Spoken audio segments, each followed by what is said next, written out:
Alright guys, welcome back to Raw Review presented by WrestlingRumors.net.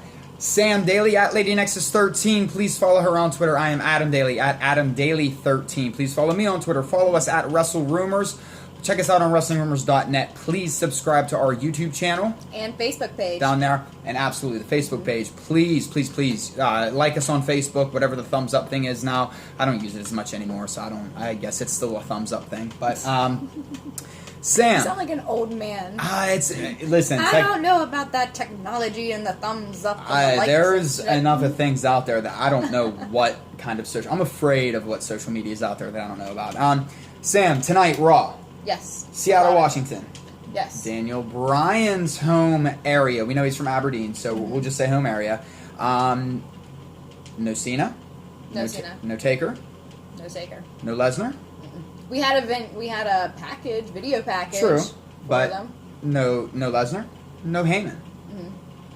Still an incredible show. I thought I was highly entertained from the beginning to the end. And guys, anybody that was live tweeting with us during Raw on Wrestle Rumors, thank you for making it so enjoyable for me. I had a blast. I hope you guys had a blast as well. Yes, because you were the acting admin. I was acting behind the Twitter handle. So if you guys were wondering why all the jokes and the pictures and everything were coming from, I was gonna say that's probably why there were so many memes being put up during Raw. That was me, yeah. And guys, the reason why I was doing it is, you know what? There's such a weird polar, like a polar split going on in wrestling right now.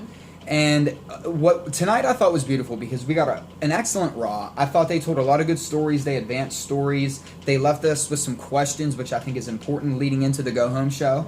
But at the same time, it's fun to have fun with it too. The one thing I fear is that a lot of us, are starting to take wrestling a little bit too serious. Like on one end, we have that ridiculous incident, with the fan throwing the briefcase, the Money in the Bank briefcase. Yeah, you should never throw anything into the ring, just rule of thumb. And guys, just to compare this is like if you go to a baseball game and a baseball player accidentally loses grip of the bat and it goes into the stands, that's not the baseball player's fault. You're paying to watch that baseball player. Now, if you threw a bat at a baseball player while he was at bat, you're going to get yanked because you don't do that. No. You're paying to see them. So on that end, guys, we're kind of ruining fun. On the fan end of things, no wonder why we're not allowed to do certain things and they want to tone us down. Now on the other side of things, it's all, we get the titles don't matter, records don't matter because we talk about Nikki Bella's record or upcoming record potentially on here. And listen, that's a buzzword they use on Raw every single Diva segment. And with the Divas Revolution being as prominent as right now, why suppress not only Nikki Bella's title reign, but the Divas Revolution? And a lot of us that are just having fun, like, guys, we know that there's, records and titles don't mean anything. Yeah. Don't push the fan fun away. I mean, it's something we like to talk about. It's an in-the-moment thing. We get that it's a story. Sometimes I wonder who we have to tell whether it's real or not, whether it's like the insiders we have to tell that it's real, and then on the fan side of things. So all I'm trying to say, guys, in a moment of zen, if I could use that, I can't say camera 3 because we only have camera 1. So I can't say meet me at camera 3.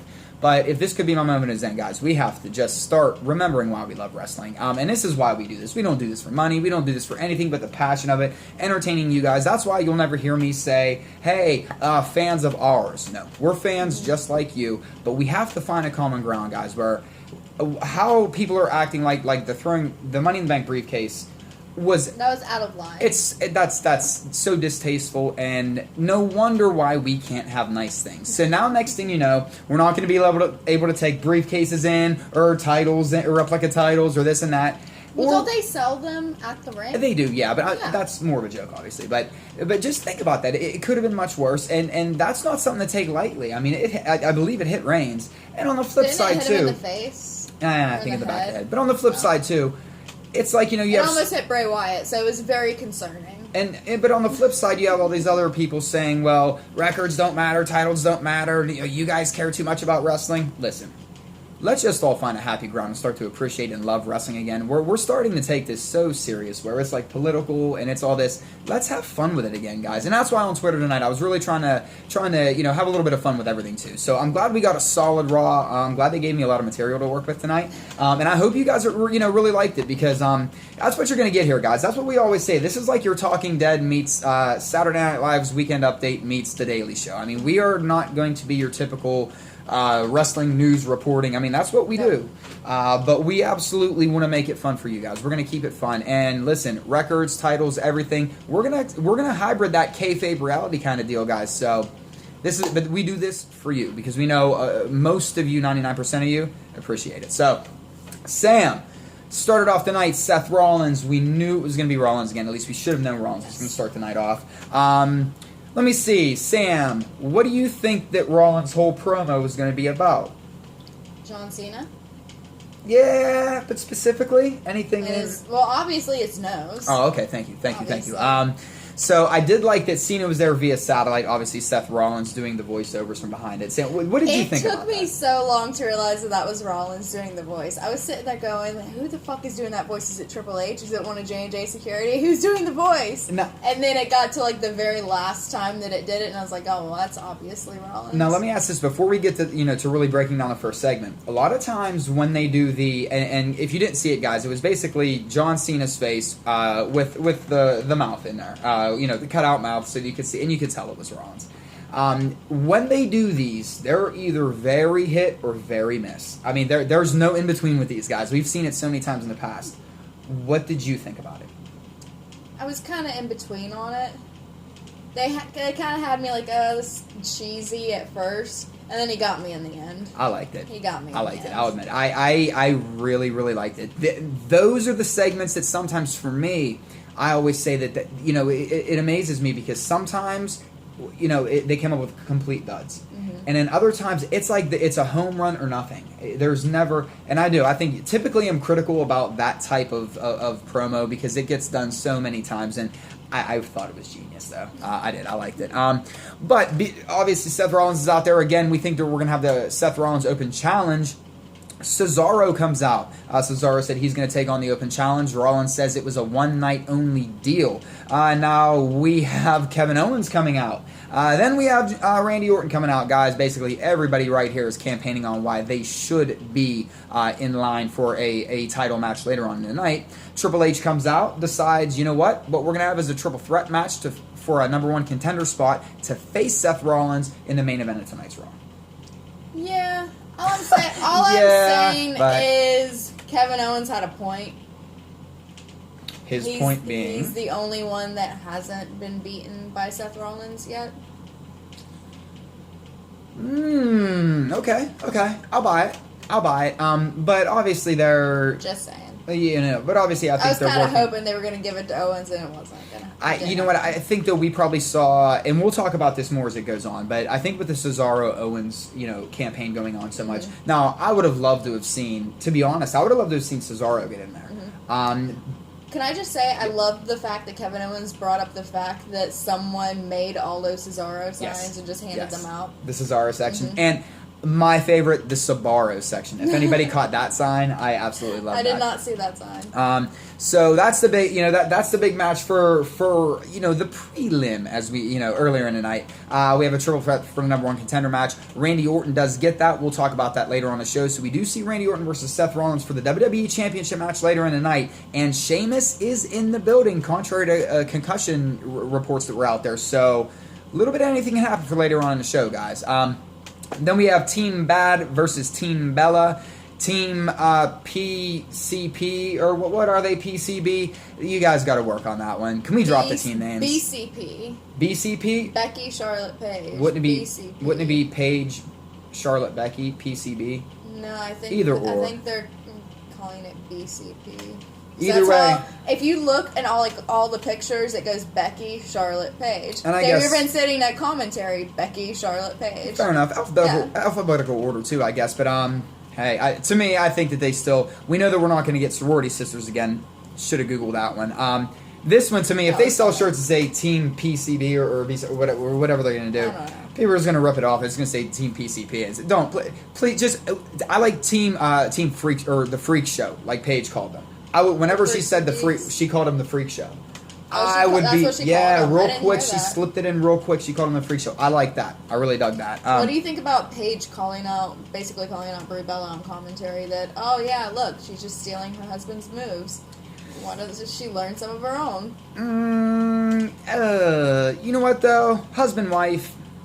they're gonna have some of the same moves. I don't know. I don't have a beef. Okay, the only reason why Brie Bella is over is because of Daniel Bryan. No, she was over before people. Anytime realized. she gets like a big crowd pop, whatever, she's doing something that Daniel Bryan does. Now, yes. Now I'll say that, yes. At one time, that wasn't the case. But now, I can see your point on that one. But at the same time, they're theoretically heels, even though there's no such thing as heels and faces in the Divas division. Mm-hmm. So, I guess that's the only way she would get a crowd pop. And she was in Seattle. So, of course, she's going to do some, they're in Washington. So, Daniel Bryan, there's the connection. I get it, though. I do get your point. I do get your point. I can see it, but at the same time, at least she's working. At least she's learning. At least she's... So, the female shaming, you sound woman like shaming. Michael Cole or whoever, JBL. Maybe it was JBL. Trying to play devil's advocate. A little bit, that's all. There's got to be a fair and balanced voice on here. It doesn't. So we have New Day versus Los Matadores. This was really, guys, just to set up the promo afterwards. New Day getting the pinfall. Then we have New Day backstage. New Day right now might be the best thing. And I don't want to say best thing, the most entertaining thing on a week-to-week consistent basis on Raw. Oh my god, they were amazing. I mean, when aren't they? What am I thinking for? Not the mentality of the in-ring style. What am I Chemistry? Thinking? No. The psychology. Yes. The psychology and their mannerisms and everything that they were doing in the ring was so entertaining. I didn't even realize they were wrestling the Los Matadors for like the longest time. The smile on Big E's face when he got the pinfall was just priceless. The dancing after he won was incredible. Everything New Day's doing right now is he was getting his groove on. Big E got moves. Hey. Big E got moves. And so backstage now, obviously, Xavier says, "Hey, this we're the undisputed #1 contenders now. We beat Los Matadores." Renee Young has a message for them, though, and says, yes, you actually will get your championship match at SummerSlam. So it is going to be New Day versus the Primetime Players. Also involved versus Los Matadores and versus the Lucha Dragons, as broke to the New Day by Renee Young. New Day's expression, also equally priceless. But hey, the more hands that are out there, like Xavier Woods said, the more hands that can clap. Do you think maybe going along with that theory we were talking about the other day about Big Cass and Enzo getting a call up? Enzo and Amore getting a call up because they were like, who are they going to throw in this match next? This person, Doom, other people, like something crazy. What do you think about that possibility? I just tossing it out there. I think they could. I mean, if they wanted to, they could. Let's face it, guys. I mean, this is a 4-hour SummerSlam, so with it having 4 teams already, I don't see why they couldn't add, another team or two. It would have to be an even number of teams, I feel like, unless they were doing like a championship scramble. If they were doing a championship scramble, then maybe you see the surprise edition of, Enzo and Big Cass. Other than that, to me, it would have to be an even number of teams. That's just personal opinion. I have no, who am I? But I don't know though. But right now, with SummerSlam being 4 hours, I don't see why they couldn't. Because they're really, and especially with the Divas match that we have set up that we're going to talk about too. They have a lot of time to fill with 4 hours that they could really showcase a lot of the roster. And in my opinion, the more that you could put on the roster, the better. Just like WrestleMania.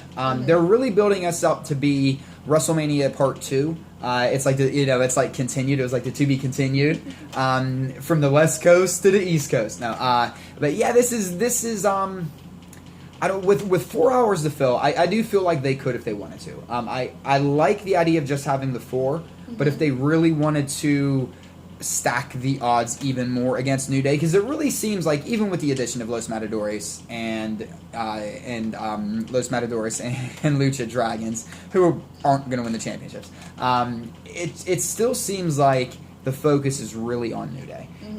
So I really feel like this is more about New Day overcoming obstacles, or at least it feels like that's the story they're telling. So I wouldn't be surprised if they threw 2 more teams in. But to me, where it's at right now, I'd be cool with 2. I liked that the Primetime Players were backstage taking notes because they should, because New Day's better than them at this point.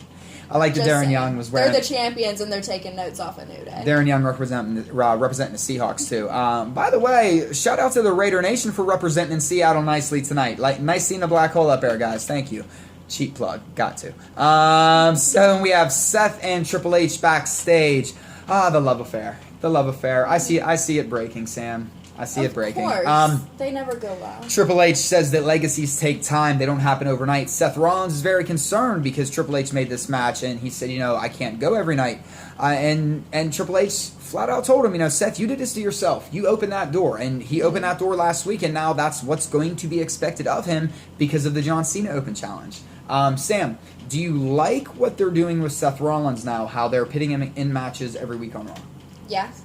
I like how they're doing it. I like that they're not making it, official. That's what he's going to do every week. It's that they keep putting him in these matches every week, and it's kind of like they're screwing him over. Yes. But not directly, Thank you for that one. So that way he's getting screwed over, but he's still winning, and it's just, I don't know. I like it. I like the way that they're playing it out. I really do. I like it, too. There was a lot about Raw tonight that I really liked, and I'll admit I was concerned because with the go-home show being next week, they're going to throw a lot of eggs into that basket.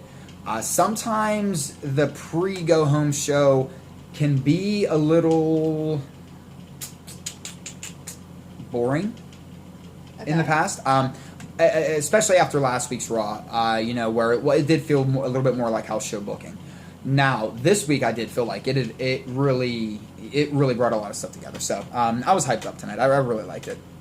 So now we have the triple threat with Cesaro, Orton, and Owens. Randy Orton with the win. Randy Orton faces Seth Rollins later on in the night. Sam, now I know you wanted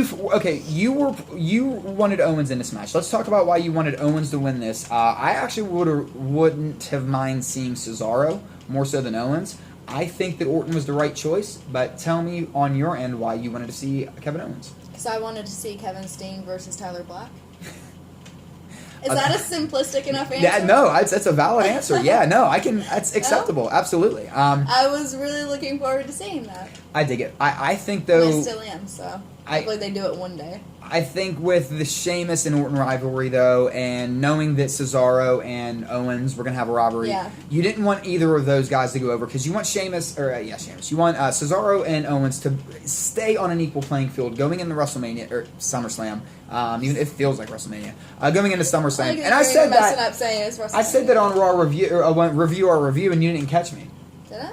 Yeah, I caught that on the watch back. So, no, but I think that if they were to make one look strong, one gets a title match before the other, a heavyweight title match, I think you want to keep them on a level playing field. So that way, when we go into SummerSlam, Owens, Cesaro screams, I want to see what these guys are going to do. Yeah. Keep them at a level playing field. Don't give either guy the upper hand right now, which is really what they're doing with a lot of these feuds. Mm-hmm. We saw it with Sheamus and Orton later in the night. And I think that the way that they're booking now with Cena a question mark, Sheamus a question mark, I think I'm 99.9% sure. Cena's going to be there. Don't even try and say there's a chance he's not going to be there. He's going to be there. So I think this is a way, though, that if they wanted to slide in Randy Orton, maybe have a triple threat, so a lot of the match wear and tear wouldn't rely on Cena, right? Yeah. So it would give him a little bit more rest breaks. And I know people don't want to hear that, but at the same time, if the man is willing to go with a broken nose, I'm okay with a triple threat because it's still going to be an excellent match. And the fact that Cena, we're saying if, guys, we're fantasy booking like fans do. But for me, I think it would be a nice slip-in if Sheamus can't go because of the concussion. But to me, if Sheamus couldn't go, would you have had the spot with him on Raw tonight? Because if he's not cleared, he couldn't even have done what he did later in the night. Well, he had to have been cleared enough to at least done what he did. He didn't really do anything serious. I like that we're leaving cliffhangers. Well, what he did. Yeah, like it's a murder mystery or something. He didn't exactly do anything serious that would cause him any further injury tonight. Still, though, with all the lawsuits and everything that are out there, they're very cautious about concussions. Yeah, but knowing what they were going to do beforehand, knowing that he wasn't going to do anything that would cause a concussion. Daniel Bryan's still not wrestling. Anyway, Daniel Bryan also doesn't have a briefcase right now. So that's also a good point. Vacant for everything. Vacant for Intercontinental Champ, vacant for Money in the Bank, and vacant for United States Champion right now. Vacant for everything. All right, so now we have a backstage segment with Dean Ambrose and Roman Reigns. Dean Ambrose basically talking about how, he's never had a friend in his life. And Roman Reigns comes in and says, hey, I'm your only friend. Looks like I'm your only friend. It would seem very... I thought Roman Reigns asked Dean Ambrose if he was his only friend, and Dean Ambrose was like, yeah, kind of. And he seemed very, very sold on the idea that he's Dean Ambrose's friend and family, isn't he? Yeah. Almost real. And this is the big question mark, I think, guys, going into SummerSlam is between the Wyatts and Ambrose and Reigns, as they're calling it, family versus family. Who's turning on who? That's the question mark, and I'm not saying either has to, but if you were choosing one over the other, who's turning on who? I would have to say I want Dean Ambrose to turn on Roman Reigns. I think that's what we see too. If we see, I think that we see Dean Ambrose turn on him. I think it's going to be that that Roman Reigns has been pushing himself on Dean Ambrose too much. Remember, Ambrose is always the lone wolf. He's the lunatic fringe. What if Ambrose joins the Wyatt family? No. No.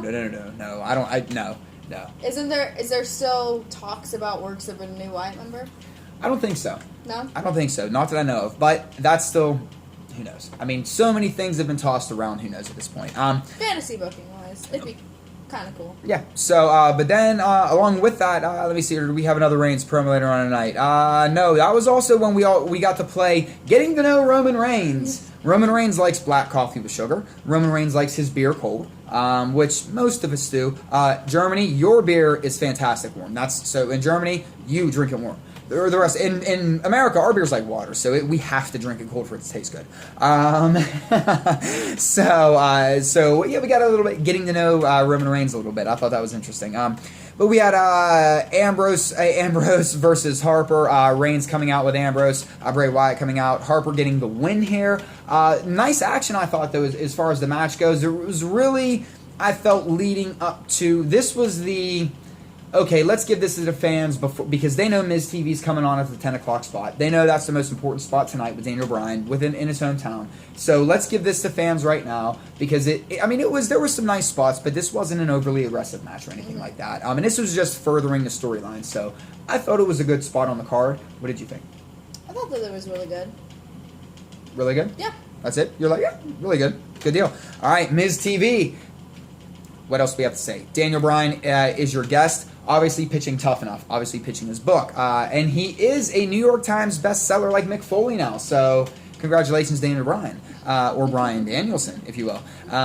Which I wonder which name he put that under. Probably Daniel Bryan because of WWE trademark rights. But Miz, once again, fantastic on the microphone. Daniel Bryan getting the hometown pop. Getting a Seahawks chant going, got the little black hole section of the arena fired up a little bit. But it was really nice to see the hometown crowd, I think. And it's really nice seeing Daniel Bryan back out there. Mm-hmm. Did you think, other than the promotion, before we break down the rest of the segment, but did you think that there was any chance that he was going to announce that he'd be able to wrestle again?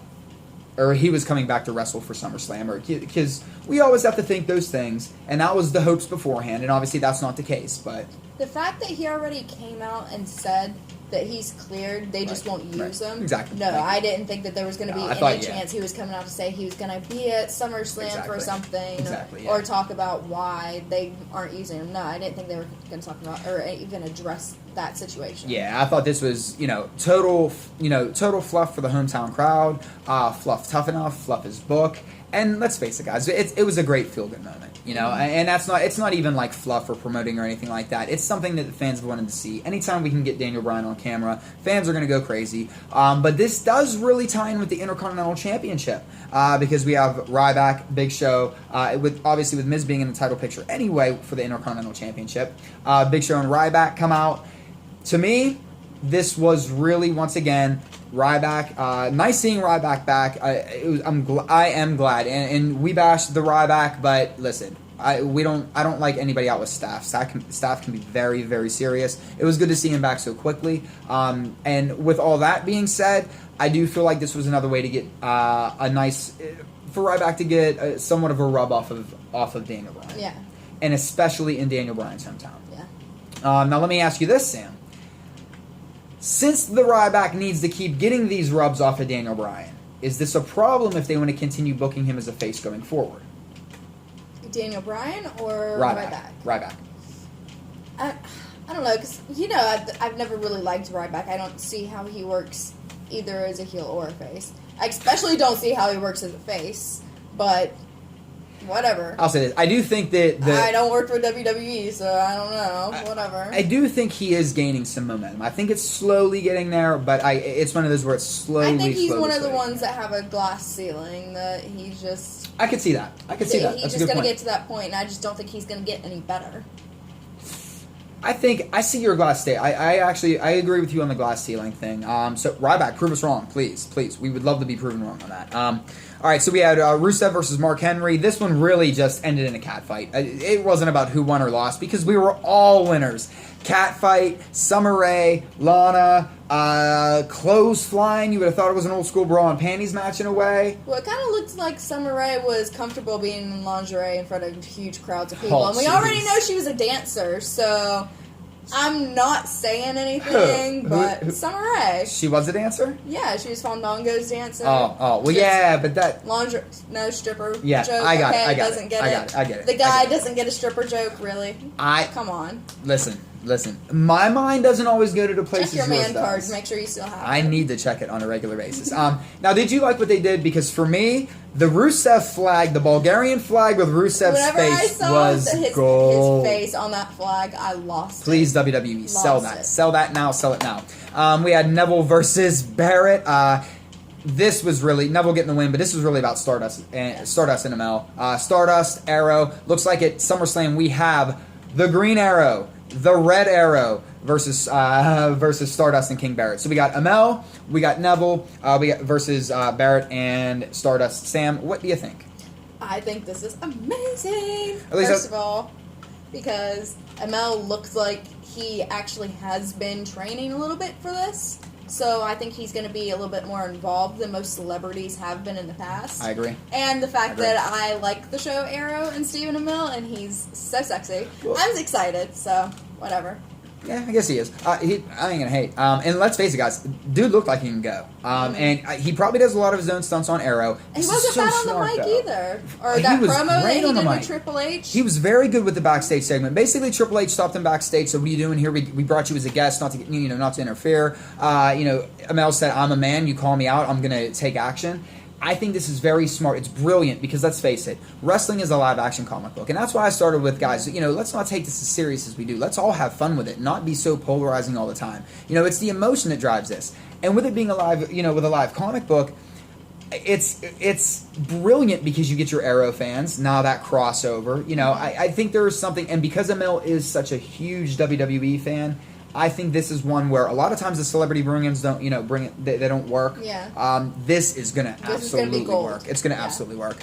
Sheamus backstage with JoJo. We didn't know we were going to see Sheamus tonight. Said, hey, you never know when this gold briefcase can be cashed in. So, Orton versus Seth Rollins. WWE World Heavyweight Championship match. Randy Orton. First of all, I did think this was a nice match. I thought it was a great match. I thought it was a little slow at first. I thought it picked up very nicely. Randy Orton with an amazing RKO on Seth Rollins. As he's about to get the pinfall, Sheamus comes down, breaks up the pinfall, no contest. We got a bro kick to Rollins. Sheamus looks like he's about to cash in Money in the Bank, and either timing was really bad, they didn't know what was going on, or Sheamus really didn't have the death grip on, because either they were like struggling over the briefcase. Obviously, guys, it was like a timing issue, I think. But it was funny to watch both guys like, no, it's mine, no. Meanwhile, they were just like, they could just let it go, But obviously, he didn't have time to cash it in, so Sheamus still is your Money in the Bank briefcase holder, and we see a giant RKO to Sheamus afterwards. This is obviously setting, and that's why, Sam, I don't know what's going on with the concussion, because I don't think they would have had him take an RKO. I think that with all the lawsuits and everything that are going on, I think the fact that Randy Orton is a professional and he's done probably over 1 million RKOs in his lifetime, he would have had Sheamus protected enough. He wouldn't have gotten injured. So do you think that was it? He took an RKO. That's it. But still, but due to the concussion, it doesn't matter if you have a concussion. If he was cleared, though, I mean, he was cleared. And that's the thing. We don't know if he was cleared or not. What was going on with the concussion? It's just. Again, it's odd. I don't know. But again, that's the concussion might have been something that, he's completely cleared. Which, again, if that's the case, thank you. And we're healthy, and thank you. We're healthy for you and happy for you, Sheamus. So, this makes SummerSlam interesting, though. Real quick before we wrap it up, because we're about to run out of time, where do you see, because nothing's been booked for the championship match, guys. We keep, we keep insinuating. I'm assuming that it's Seth Nothing's Rollins booked. versus John Cena Nothing's for booked. championship. So realistically right now, if Sheamus can't go, we can't have this triple threat match. We can just have one-on-one. We can have Sheamus versus Orton. Sam, in your heart of hearts right now, what do you see most likely go? I see most likely John Cena versus Seth Rollins. Just Raider straight disagrees. up. Apparently, yes, our dog disagrees with us. So with Raider disagreeing on that, you see it as a one-on-one? Yeah. You know what? I'll just to disagree. I'll say we're going to see a triple threat. I think we're going to see Orton versus Rollins versus 4-hour show, baby. It's going to be Orton and Sheamus in their own match, and then it's going to be John Cena versus Seth Rollins with that potential of Sheamus cashing in. I see your point, but we got to have some sort of we got to have a debate on here. So my pick is I'm going triple threat: Orton, Rollins, Cena. Okay. You're going Cena one-on-one. Mm-hmm. Okay. We're gonna see. We'll figure a bet out, and then we'll next week on Raw review we'll have the bet laid out. Guys, don't forget we are doing review again this week. It's gonna be our new Thursday thing. We had a blast doing it last week, guys. Send us it was your questions, so much fun. Your comments, guys, anything we got wrong. We want to know all of it, and we'll respond. Such a blast last week, guys. It really was. It was such a blast to do. So please comment below, subscribe, WrestlingRumors.net for all your needs. Like us on Facebook. Follow Sam on Twitter at LadyNexus13. She is the first lady of WrestlingRumors.net.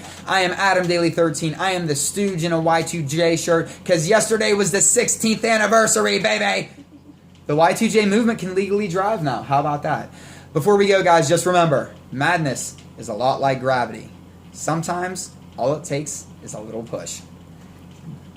Until next week, guys, thank you so much for tuning in. We know there's so much you could be doing with your time. Thanks for having fun with me on Twitter tonight, guys. I really appreciate it. I love all the appreciation and love we got back. For Sam, myself, everybody at WrestlingRumors.net, thank you so very much. We will see you next week.